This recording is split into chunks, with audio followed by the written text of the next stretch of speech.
Hi, I'm Gary White with Central Kentucky Television. I'm here with Marion County School Superintendent Laura Schlosser for our Ask Superintendent segment. This is the first one for 2015. It's finally, isn't that amazing? It's Yes, 2015. it's already the middle of the month. Exactly, and halfway through the school year. Yes. So how many days are left? Oh, A few. Less than 80. Oh, okay. Less than 80 days. So. Yeah, because we're recording this in January. And we want to talk a little about some of the stuff going on with the Marion County school system. And let's start off with, you have a registration coming up for preschool. And you're trying to get a big push for that yes, going we on.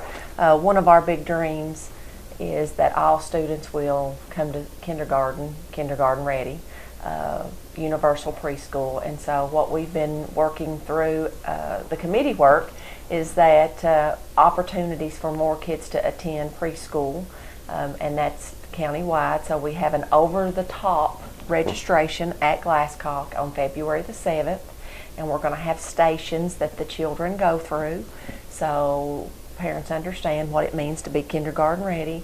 We'll have activities, and then parents can actually go home and maybe make some of the same kinds of activities to help their kids. We're using household products, you know, cutting cracker boxes, using pots and pans and those kinds of things. We'll have the dental van there. We anticipate about 240 kids will actually attend kindergarten in a class. We have about 150 children in preschool. And then we have preschools, you know, around the county, not just our preschool, but we also have St. A and our private preschools and Head Start, and we all work really well together. This isn't about us trying to take students away from any of those. It's just about offering another opportunity, because what happens in our situation is we only have so many classrooms, and it's based on eligibility, and there are people that would like maybe that can't do some of the other places that may want to do here. So we just want to work with the entire county to make sure that kids have an opportunity to attend preschool, so they will be kindergarten ready, because we understand that we want everybody to start on the same playing field when they go to kindergarten, because it's not just about kindergarten, but it's about the next 5-10 years. What I always talk about is, if you know a 4-year-old, in 10 years that 4-year-old will be 14. In 10 more years, that child will be 24, and they'll be out in the workforce contributing to the community. So it's just about a vision, it's about a big dream, all kids being kindergarten ready.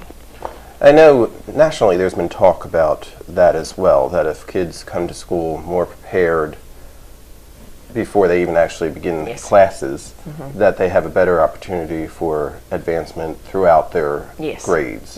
Is that what you're finding as well? Absolutely.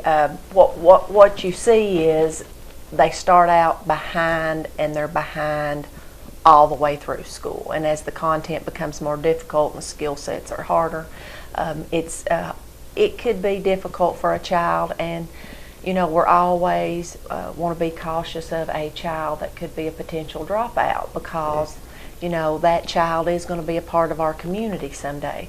And it is very, you know, the statistics say that, you know, the money you invest on the front end can be very helpful, so that it's not such a cost to the community on the back end.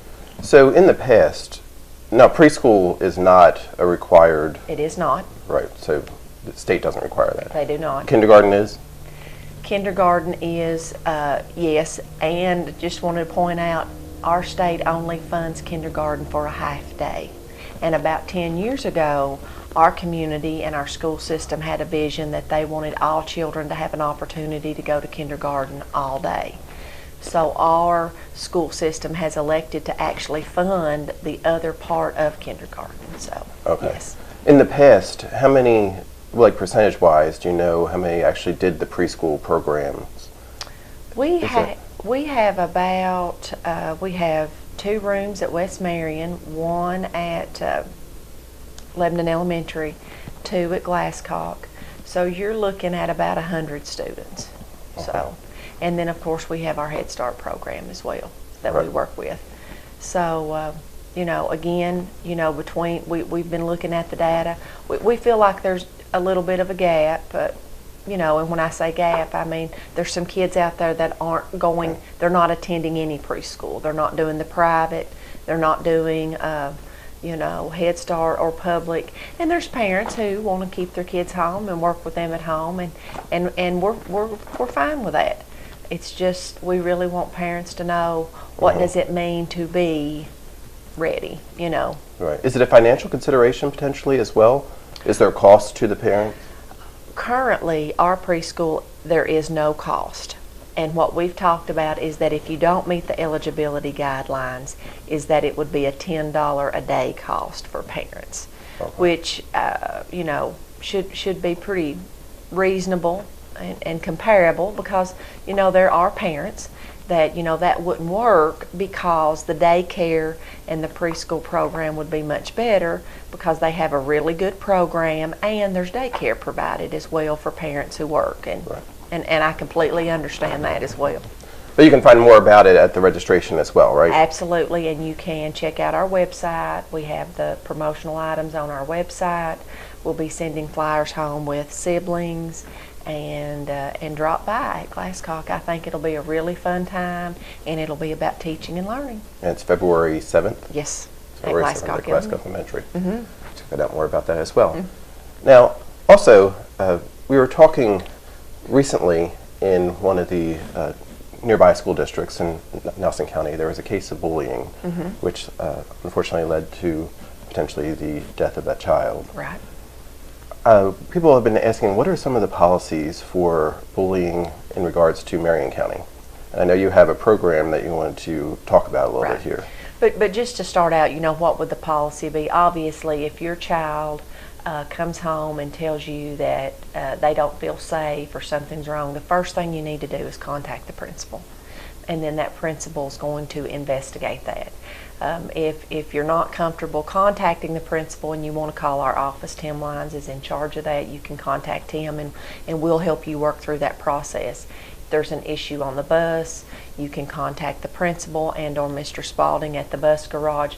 So those lines of communication are really important. But there are times that people do not want to give their name if they see something.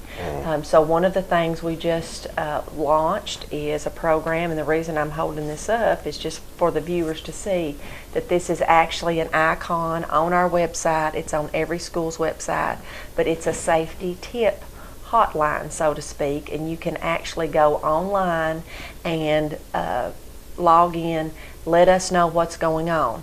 That tip will come to this office, and then this office will determine what are the next steps. You can leave your name, or it can be completely anonymous, and it's all about potential bullying, violence, or risky behavior. And so, a lot of people have there's a lot of access now to technology. We've got a great website. We're very excited to launch this, and it's a great way to make sure that our kids are safe.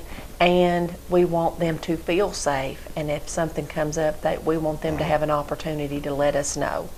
Right. And also for the parents out there or adults, if you see something too, you can either possibly go through a tip line such as this, or let another official in the area know, because that can help prevent an issue. And I want to say is, if we know, we're going to do everything we can to make sure that our kids are safe. But the key there is just that communication key. Is we just give us a call or send us a tip. And hopefully help prevent any bullying from occurring. Absolutely. Also, this year, I believe the school system has had an initiative with reading. Yes. Now, of course, reading is something that you're always looking to do, but this year you've had a hard push from that, and you're doing something special as well coming up in March with your reading celebration. Well, as most people know, March is Dr. Seuss's birthday, and a lot of, especially at elementary school, you'll have a Dr. Seuss week, and we'll have Crazy Sock Day and Crazy Hat Day to get kids excited about reading. But we're really pulling all of our efforts in, because it's about reading to your child 20 minutes a day. Just that 20 minutes a day, and learning begins at birth, and read to your baby 20 minutes a day. Not to go off the subject, but one of our big dreams was that Ready, Set, Grow, and learning begins at birth, and we're very pleased to say that we're actually giving books to babies at Springview Hospital. For every baby that's born, we hand out a book, and it talks about the importance of reading. So that's definitely been an initiative, and we're going to use the month of March to celebrate reading. We have partnered with our local library, all of our media specialists in the schools, and Leadership Lebanon. So they're actually having a 3-on-3 basketball tournament to raise money for books, because we want we want children to have books in their home, especially over the summer, to read. So we're going to have a lot of activities planned. We're also going to ask all of the community to support that, and we're going to have a day and a time where we ask everybody in the community to drop everything and read, and everybody in the community read for 20 minutes. And we're going to promote that the exact same way that we would promote if one of our athletic teams was going to the state tournament. We want to promote reading the month of March, read 20 minutes a day. So, and we will have more information about that. There will be a celebration at the high school, and we're going to take our library and we're going to turn that into basically like a Barnes and Noble store. And so parents can walk in, and we're going to have that bookstore-like feel.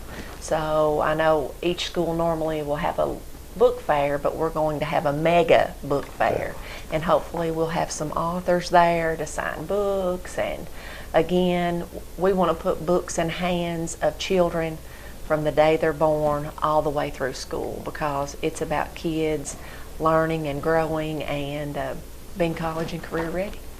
And being kindergarten ready. Absolutely. Absolutely. They're never going to be college and career ready if they're not kindergarten ready, and they have to have the ability to read. So, college and career readiness does not begin the day they walk through the doors of Marion County High School. Right.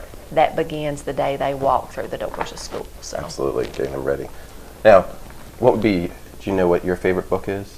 My favorite book would be Gone with the Wind. Is it? That's a big one.